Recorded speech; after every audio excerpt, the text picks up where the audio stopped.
প্রথমেই জানাই পরম দয়াল পরম প্রেমময় শ্রী শ্রী ঠাকুর অনুকূলচন্দ্রের শ্রীচরণে শতকোটি প্রণাম। পরমারাধ্যা জগৎজননী শ্রী শ্রী বড়মার শ্রীচরণে শতকোটি প্রণাম। পরম পূজ্যপাদ শ্রী শ্রী বরদার শ্রীচরণে শতকোটি প্রণাম। পরম পূজ্যপাদ শ্রী শ্রী আচার্যদেবের শ্রীচরণে শতকোটি প্রণাম। আমার সকল ভাই এবং বোনেদের জানাই আনন্দিত জয়গুরু। আমি শ্যামলী দেবনাথ। আমি শুরু করছি ইষ্ট প্রসঙ্গ আলোচনা। মানুষের ভিতর আত্মসম্বিত ফিরিয়ে আনা, আত্মবিশ্বাস জাগ্রত করার কৌশলটা ছিল কতই না সহজ। ঠাকুরের কাছে অভাবগ্রস্ত কেউ আসছেন সাহায্য প্রার্থী হয়ে। দূর থেকে তাকে দেখেই ঠাকুর বলে উঠলেন, এই যে এসে গেছিস, তোর কথাই আমি ভাবছিলাম। যা দেখি আমার জন্যে 10টা টাকা নিয়ে আয় তো। ঠাকুরের আবার টাকার প্রয়োজন? সংসারে যার কোনো কিছুই অপ্রাপ্য নেই, কোনো কিছুরই অভাব নেই, তার আবার কিসের প্রয়োজন? প্রয়োজন আছে আমাদের জন্যেই তিনি নিজের কোনো একটা প্রয়োজনের সৃষ্টি করে আমাদের কাছে দয়া করে ধরা দেন। তা না হলে সাধ্য কি আমরা তাকে কিছু দিতে পারি? সেই ঠাকুর চাইছেন টাকা। লোকটি বলে উঠল, আমি আপনার কাছে আসছি টাকার জন্য, আর আপনি আমায় বলছেন টাকা আনতে। ঠাকুর বললেন, তুই আগে আমার জন্যে 10টা টাকা নিয়ে আয় তো। দাদাটি বললেন, আমি কোথায় পাবো টাকা ঠাকুর? ঠাকুর বললেন, জোগাড় কর। দাদাটি আবারও বললেন, কোত্থেকে জোগাড় করব? আর কোথাও না থাকলে ভিক্ষে করে নিয়ে আয়, ঠাকুর বললেন। দাদাটি বললেন, আমায় কে ভিক্ষা দেবে? ঠাকুর বললেন, অমন করলে কি জোগাড় হয়? আগে ভিক্ষে করেই দেখ। নে উঠে পড়। অগত্যা দাদাটিকে উঠতে হলো। কোনোদিন সে ভিক্ষে করেনি, কেমন করে ভিক্ষে করতে হয় তাও জানে না। ভিক্ষে চাইতে লজ্জাও করে বটে। আর কেউ যে ভিক্ষে দেবে তাও ভরসা করে না, তবু ভিক্ষে করতে হয়, এবং ভিক্ষা মেলেও। ভিক্ষা করে সে লোকটা যখন সত্যই 10টি টাকা সংগ্রহ করে আনে, তখন সেই খুশি হয় সবচাইতে বেশি। ঠাকুরের জন্য ভিক্ষা। লোকটার মনে তখন ভরসা জাগে, ভিক্ষে করেও তাহলে সংগ্রহ করা যায়। তবে তার জন্য হয়তো কিছুটা মূল্য দিতে হয়। লজ্জা, সংকোচ, ভয় এবং নিজের মান কিছুটা বিসর্জন দিতে হয়। তা তো দিতেই হবে। কিছুই দেব না অথচ পাবো, এমনতর অদ্ভুত আবদার যদি করি, তাহলে তাকে নির্বুদ্ধিতা ছাড়া আর কি বলা যায়? আর ভিক্ষে করার জন্য যা বিসর্জন দিতে হয়, সেই পাশ মুক্তি আবার ধর্মজগতে সাধনার পক্ষে সহায়ক হয়ে ওঠে।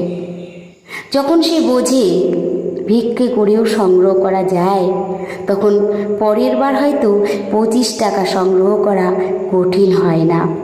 এমনি করে যতই আত্মবিশ্বাসটা ফিরে পায়, ততই সংগ্রহ করাটা আরও সহজ হয়ে ওঠে। পরে শতাধিক, এমনকি ঠাকুরের ইচ্ছা হলে সহস্রাধিক অর্থ সংগ্রহ করাও আর দুঃসাধ্য বলে মনে হয় না। যে ছিল পরমুখাপেক্ষী, সে হয়ে উঠল স্বাবলম্বী। এমন করে কত শত ব্যক্তিকে তার আত্মসামর্থ্য সম্বন্ধে সচেতন করে দিয়ে সেইভাবে উদ্দীপ্ত করে সম্পদশালী করে তুলেছেন দয়াল। মানুষই মানুষের সম্পদ। ব্যক্তিত্ব ও চরিত্র যদি গঠিত হয় অভাব তাহলে অতি সহজেই মোচন করা যায়। ঠাকুরের এই কথাগুলি যে কত সত্য তা নিজের জীবন দিয়ে তিনি প্রতিষ্ঠিত করে গেছেন। এমন করে প্রতিষ্ঠা না করলে তা দর্শনের তত্ত্ব হয়ে থাকত, জীবনের সত্য হয়ে উঠত না। তার শিক্ষাদানে পদ্ধতি কি সহজ ও অভিনব। তার কাছে নিত্য সকাল বিকেল সন্ধ্যায় এবং রাত্রে নানা বিষয় নিয়ে আলোচনার আসর জমে ওঠে। ধর্ম, দর্শন, বিজ্ঞান, ইতিহাস এমন কোনো বিষয় নেই যার আলোচনা সেখানে ঘটে না। তার সান্নিধ্যে একটু জিজ্ঞাসু এবং মন দিয়ে চুপচাপ বসে থাকলেই মানুষ বহু জ্ঞানের অধিকারী হয়ে উঠত। শক্ত এবং জটিল বিষয়গুলির কি সহজ এবং সরল সমাধানের সূত্রটিই না তিনি তুলে ধরেন। তিনি আলোচনা প্রসঙ্গে বলেন, একদিন জ্যোৎস্না রাতে বেড়াতে বেরিয়ে হঠাৎ একটা সাপের সামনে পড়ে গেলাম। সাপটাকে দেখার সঙ্গে সঙ্গে তার মাথার উপর দিয়ে ডিঙিয়ে পার হয়ে এসে প্রাণপণে ছুটতে লাগলাম। যতই ছুটছি ততই যেন মনের মধ্যে ভয়টা বাড়তে লাগলো। শেষে এমন হলো, কিছু দূর ছোটার পর আর চলতে পারিনি। ভয়ে পা দুটো একেবারে অবশ হয়ে গেছে। সেখানে বসে পড়তে হলো। সেদিন থেকে বুঝলাম, মানুষ ভয় পেয়ে দৌড়ায় না। ভয় পাওয়ার মতো কোনো কিছু দেখে শরীরটাকে চালনা করলে পরে, অর্থাৎ দৌড়ানোর পরে তবে ভয়ের উদ্রেক হয়। ঠাকুরের এমন মন্তব্য শুনে কেষ্টদা বলে উঠলেন, ঠিক তাই, শ্রেষ্ঠ মনোবৈজ্ঞানিক উইলিয়াম জেমসও এই কথাই বলেছেন। এইখানেই তিনি অন্যান্য মনোবৈজ্ঞানিক থেকে স্বতন্ত্র। অন্যান্যরা বলেছেন আগে ভাব পরে কাজ, আর তিনি বলেছেন কাজের ফলে ভাব। যা আপনি বলেন। শুনে ঠাকুর হাসতে হাসতে বললেন, আমার মতো মূর্খ মানুষের বুঝটা তাহলে পণ্ডিতেরাও স্বীকার করেন। ঠাকুর আরও বললেন, আমার এই অভিজ্ঞতা থেকে আরেকটা সুবিধা হলো, সব প্রবৃত্তিগুলি নিয়ন্ত্রণ করার কৌশলটা আমার হাতে এসে গেল।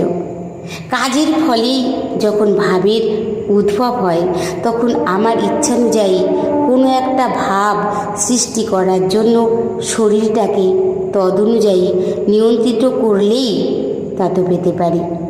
ভক্তি বা অনুরাগের ভাব জাগাতে হলে তদনুযায়ী কর্মে লিপ্ত হলে ভক্তি বা অনুরাগের ভাব আপনি উদ্রেক হবে। এমনি করে ভক্তিবাদীর অনুশীলন অনুচর্যার পন্থাটা বিজ্ঞানকে ভিত্তি করে আমাদের সামনে তিনি তুলে ধরলেন। এমনি করে জীবনের সর্ববিধ জটিল সমস্যাগুলি তার কাছে এসে যেন সহজ সমাধানের পথ খুঁজে পেয়েছি। আসুন আমরা সকলেই পরম দয়ালের নির্দেশিত পথে চলব। ঠাকুরের জন্য ভিক্ষা করা আনন্দের, ভীষণভাবে আনন্দের। ঠাকুরের জন্য ঠাকুর বলেছেন, আমাকে 10 টাকা তুই এনে দে। দাদাটি গিয়েছিলেন ঠাকুরের কাছে আনতে, ঠাকুর তাকে বললেন আনতে। এখানেই তো আমাদের বুঝতে হবে যে আমার পরীক্ষা হচ্ছে, এখানে এই পরীক্ষায় আমাকে উত্তীর্ণ হতে হবে। আর তিনি যখন মুখ দিয়ে এই বাণী দিয়েছেন, এটি বলেছেন, আমাকে এই কাজটি করার জন্য তৎপর হয়ে উঠতে হবে। তাই তো পরম পূজ্যপাদ শ্রী শ্রী আচার্যদেব দেওঘর, পূর্ণপীঠ দেওঘর থেকে যা যা আশীর্বাদ করছেন, আমাদের উচিত সেই সব কর্মে সামিল হওয়া। আমরা প্রত্যেকে মিলে ইষ্টকর্ম করব। ইষ্টের জন্য সব করা যায়, ইষ্টের জন্য সব করা যায়। এটাই তো আমাদের পাওয়া। তাকে আমরা কি দিতে পারি?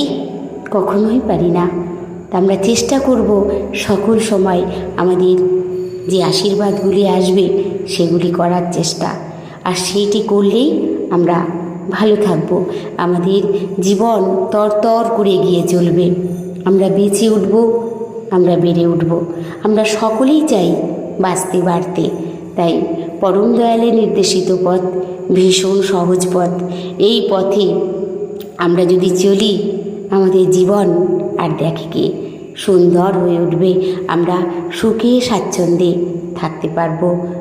প্রত্যেকের সঙ্গে গভীর ভালোবাসায় আমরা মগ্ন হয়ে উঠতে পারবো, একমাত্র এই গুরুর বন্ধনে আবদ্ধ হলে। তার দয়ায় সব পেয়েছি, তাই তার নির্দেশিত পথে আমরা সকল সময় চলার জন্য চেষ্টা করব। সবাই ভালো থাকবেন, সুস্থ থাকবেন। পরম দয়ালের শ্রীচরণে আমি সকলের জন্য মঙ্গল প্রার্থনা করি। জয় গুরু।